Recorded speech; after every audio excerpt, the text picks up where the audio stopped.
Shalom. Shalom. Puji Tuhan. Selamat hari Minggu.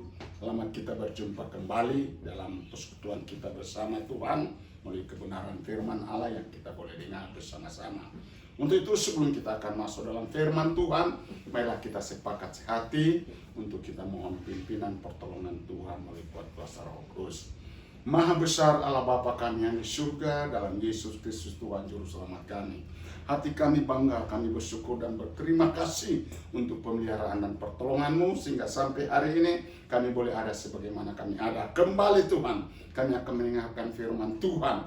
Dialah Tuhan pengurapan turun atas kami hamba-Mu. Semua kami yang mendengar, kami boleh memperoleh berkat yang daripada firman Allah. Terima kasih Bapa, segala pekerjaan iblis apapun bentuknya, kami tolak, kami singkirkan dalam nama Yesus Kristus Tuhan. Terima kasih Bapa, terima kasih Allah Roh Kudus. Kami siap mendengar firman-Mu. Semua yang mengasihi Tuhan mengatakan amin. Puji Tuhan.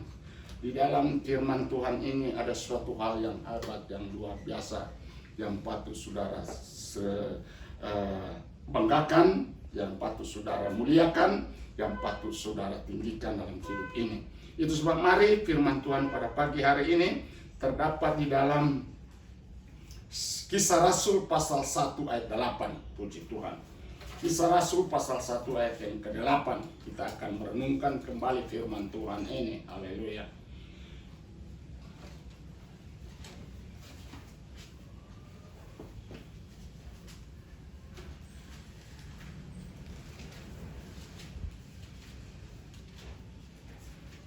Tuhan, kalau sudah dapat katakan amin. Amin. Amin. Puji Tuhan. Mari kita akan baca bersama-sama sambil kita bangkit berdiri untuk menghormati firman Tuhan. Puji Tuhan. Kita baca bersama 3, 2, 1. Kuasanya, tetapi kamu akan menerima kuasa kalau Roh Kudus turun atas kamu, dan kamu akan menjadi saksiku di Yerusalem dan sampai ke ujung bumi. Puji Tuhan, haleluya, luar biasa firman Tuhan pada hari ini, bahwa Tuhan ternyata akan melengkapi kita, yaitu dengan kuasa dari tempat yang maha tinggi.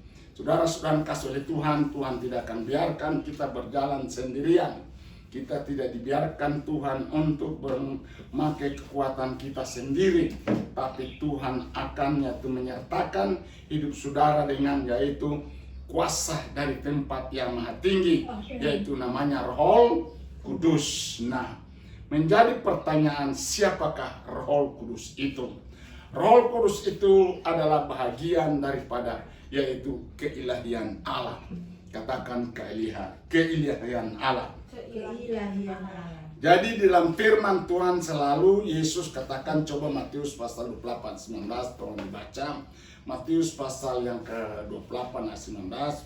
Firman Tuhan yang berkata bagaimana? Matius 28 ayat 19 ya.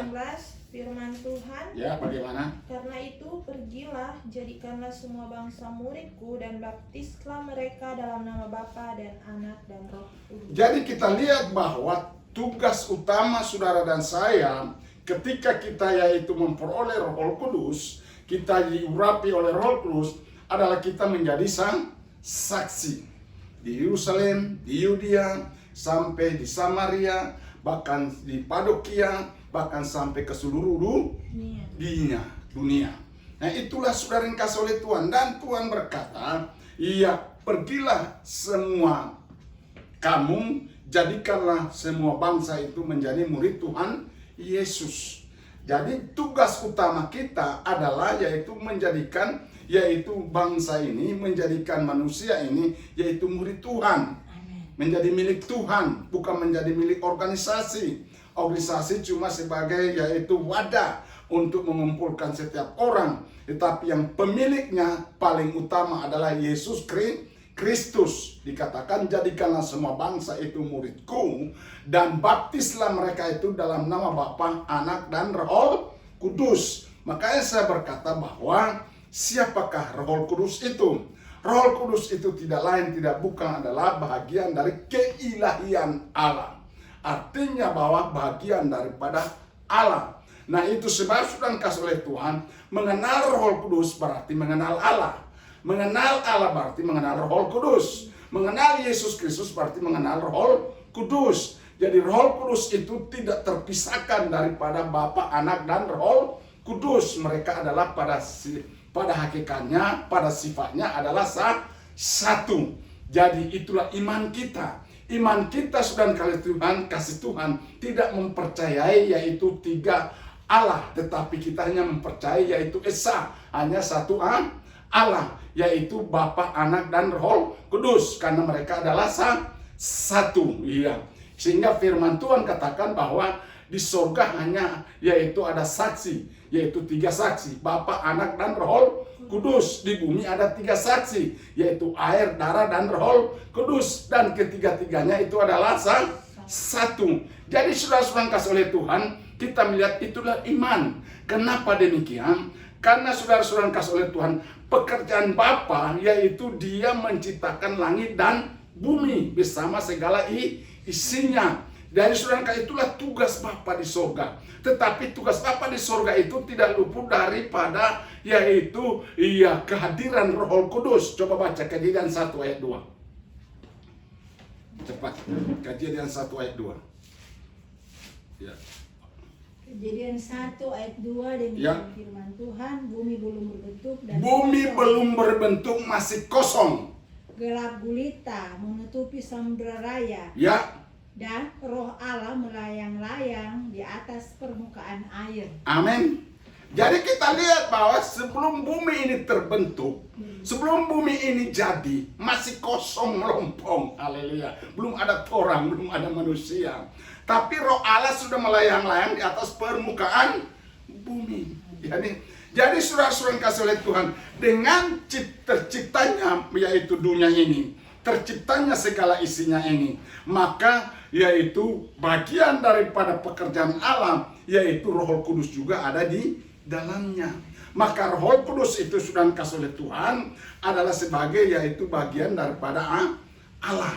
Jadi Allah itu adalah Roh Kudus itu adalah Allah, dan Yesus itu adalah Roh Kudus. Makanya saudara-saudara yang dikasih oleh Tuhan, ini bicara tentang Roh Kudus. Jadi saudara, kita harus bersepakat, kita harus menghargai kehadiran Roh Kudus. Cara kehadiran Roh Kudus itu bagaimana? Yeremia berkata, ya Roh Kudus itu memenuhi langit dan bumi. Bayangkan, Roh Kudus itu memenuhi langit dan bumi. Roh Kudus itu saudara-saudara kasih oleh Tuhan tidak bisa diukur dengan ukuran pikiran manusia yang terbatas ini. Roh Kudus itu sangat luar biasa, itu sangat dasar saudara-saudara kasih oleh Tuhan. Sehingga kalau kita baca Alkitab, begitu banyak fenomena yang saudara kasih oleh Tuhan yang dilakukan alam, yaitu melalui gambaran-gambaran tentang pekerjaan Roh Kudus. Roh Kudus dilambangkan merpati, Roh Kudus dilambangkan sebagai api, Roh Kudus dilambangkan sebagai air, Roh Kudus dilambangkan sebagai angin, iya kan? Dan Yesus berkata, jangan engkau heran, aku berkata engkau harus dilahirkan kembali dalam roh dan air. Iya, angin bertiup kemana engkau tidak tahu, demikian orang dilahirkan dari roh. Amin. Jadi saudara kasih oleh Tuhan, jadi Roh Kudus itu ada ambil andil besar. Perhatikan, Roh Kudus itu ambil andil besar untuk penyelamatan kita manusia, untuk keselamatan kita manusia, untuk kehidupan kita sehari-hari. Roh Kudus itu adalah yang punya kepribadian, tapi dia tidak kelihatan. Ada amin. Roh Kudus itu adalah luar biasa. Dia adalah Allah dalam roh. Makanya kita harus menyembah Allah dalam roh dan kebenaran. Coba baca Yohanes pasal 4 ayat 23. Coba baca sampai 24. Yohanes pasal yang keempat.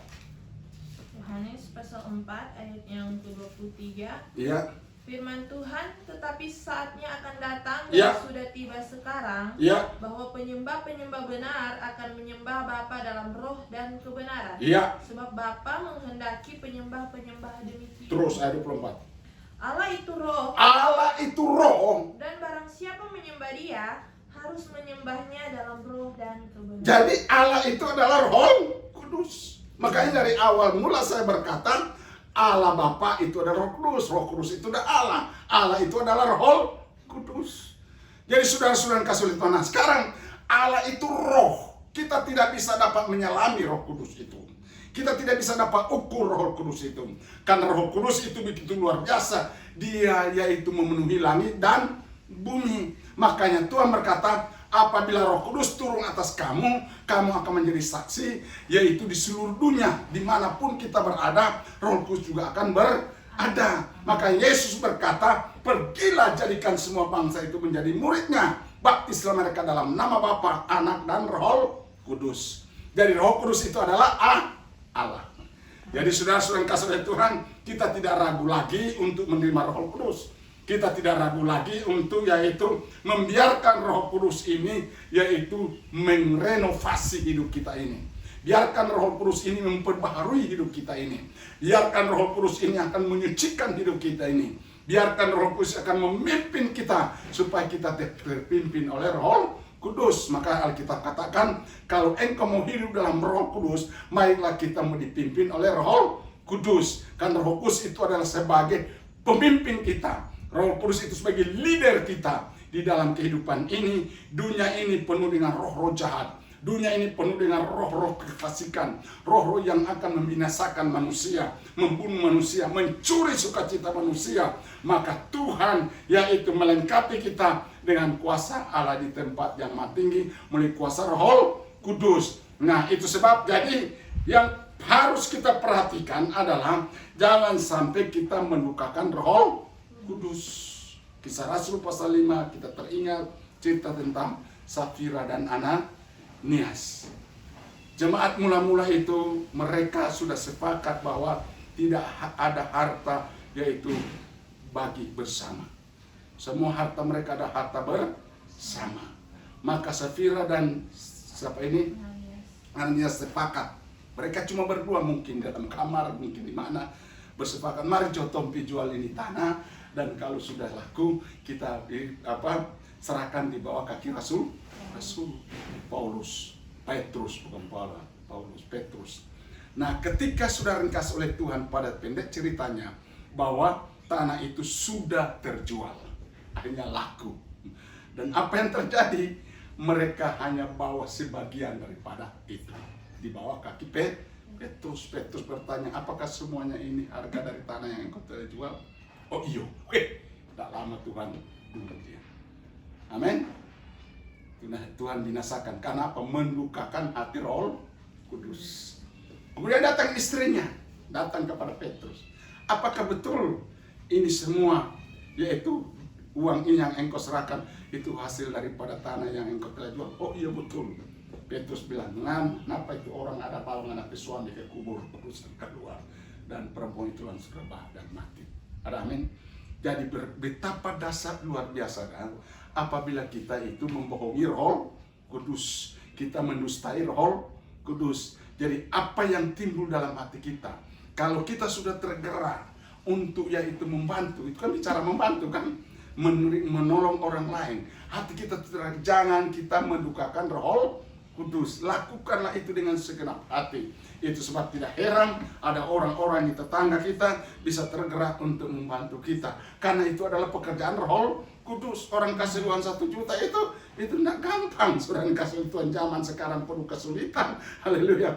Itu hal yang hebat, itu hal yang luar biasa. Kalau bukan Roh Kudus yang bekerja, itu bukan pekerjaan manusia. Ada amin. Makanya saudara-saudara kasih oleh Tuhan, Alkitab sendiri berkata, menghujat Bapa ada ampun, menghujat Anak ada ampun, menghujat Roh Kudus tidak ada ampun di bumi maupun di akhirat nanti. Itu sebab saudara pun kasih oleh Tuhan, berhati-hati ya saudara kasih oleh Tuhan dalam kita melayani Tuhan, agar supaya jangan sampai kita terjebak di dalam penghujatan terhadap Roh Kudus. Karena Roh Kudus itu adalah Roh Allah sendiri. Nah itu sebab saudaraku, Allah itu sangat luar biasa.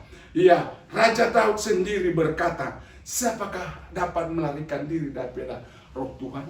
Coba baca Mazmur 139 ayat mulai dari ayat kelima. Mazmur 139. Kita melihat ayat terakhir untuk kita renungkan pada hari ini. Puji Tuhan.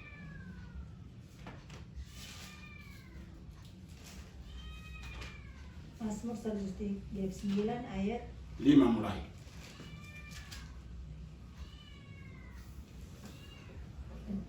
139 ayat 5, dari belakang dan dari depan engkau mengurung aku, Ya, dan engkau menaruh tanganmu ke atasku. ya, Terlalu ajaib bagiku pengetahuan itu, terlalu tinggi tidak sanggup aku mencapainya. ya, Kemana aku dapat pergi menjauhi rohmu? ya, Kemana aku dapat lari dari hadapanmu? ya.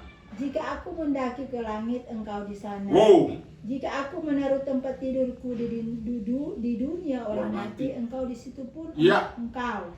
Jika aku terbang dengan sayap fajar dan membuat kediaman di ujung laut, Ya, juga di sana tanganmu akan menuntun aku, ya. dan tangan kananmu memegang aku. Terus, Jika aku berkata biarlah kegelapan saja melingkupi aku, Ya. dan terang sekelilingku menjadi malam, ya, maka kegelapan pun tidak menggelapkan bagiku, dan malam menjadi terang seperti siang. Kegelapan sama seperti terang. Sebab engkaulah yang membentuk buah pinggangku, menenun aku dalam kandungan ibuku. puji Aku Tuhan. bersyukur karena kepadamu oleh karena kejadianku dahsyat dan ajaib. Ajaib apa yang kau perbuat, dan jiwaku benar-benar menyadarinya. Puji Tuhan, sampai di situ. Ayat 7 berkata, di manakah aku bisa lari dari rohmu? Amin. Aku membuatnya itu, ya, apa istilah yang sedang bekerja di luar langit ini? Satelit. Ya kan? Ini di luar ini satelit semua ini. Satelit dari mana-mana semua ada di angkasa raya ini. Iya, Alkitab sudah menulis bahwa kemanakah aku bisa lari ke hadapanmu? Tidak bisa akan lari. Gelap tidak akan menggelapkan, yaitu kehidupan Roh Kudus. Amin. Dimanapun kita bersembunyi, dimanapun kita berada, di sanalah Roh Tuhan ada. Amin. Itu sebab hargailah Roh Kudus, hormatilah Roh Kudus, hiduplah dalam Roh Kudus. Jadikanlah Roh Kudus mitra kerja hidup kita. Jadikan Roh Kudus teman hidup kita. Jadikan Roh Kudus itu sebagai kehidupan kita. Ya, dalam Dia ada hidup, dan hidup itu adalah terang manusia. Daging tidak ada sama sekali gunanya, tapi rohlah yang menghidupkan. Itu sebab mari bersama-sama kita akan mengajar agar supaya seluruh umat manusia di kolong langit ini, yaitu mempelajari, memahami, yaitu menghormati, menghargai kehadiran Roh Kudus dalam hidup kita, yang belum penuh Roh Kudus berusaha untuk penuh dengan Roh Kudus. Supaya apa? Kita akan mengalami betapa dahsyat dan penyertaan Roh Kudus itu dalam hidup saudara saya hari ini dan sampai selama-lamanya. Amin. Tuhan memberkati. Kita berdoa. Bapa di surga, terima kasih Bapa.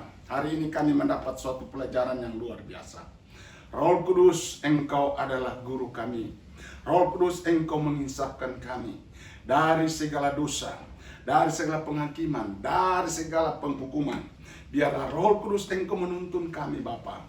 Biarlah Roh Kudus adalah Allah sendiri yang menggantikan pekerjaan Bapa dan pekerjaan anak, yaitu di kolong langit ini. Mari bersama kami terus menerus membimbing kami untuk kami bisa dapat menerobos, kami bisa menjadi saksi, kami bisa Tuhan membaptis orang di dalam nama-Mu Bapa. Terima kasih Bapa, terima kasih Allah Roh Kudus, memberkati semua yang mendengar pada hari ini. Siapapun dia Tuhan, biarlah Tuhan akan memberkati. Mereka akan diberkati, mereka akan ditolong. Hari ini tolong, dan seterusnya kami akan ditolong, karena Roh-Mu tidak pernah terbatas. Di dalam nama Bapa, Anak, dan Roh Kudus, dalam nama Yesus Kristus Tuhan, kami berdoa dan mengucap syukur. Haleluya, haleluya. Amin.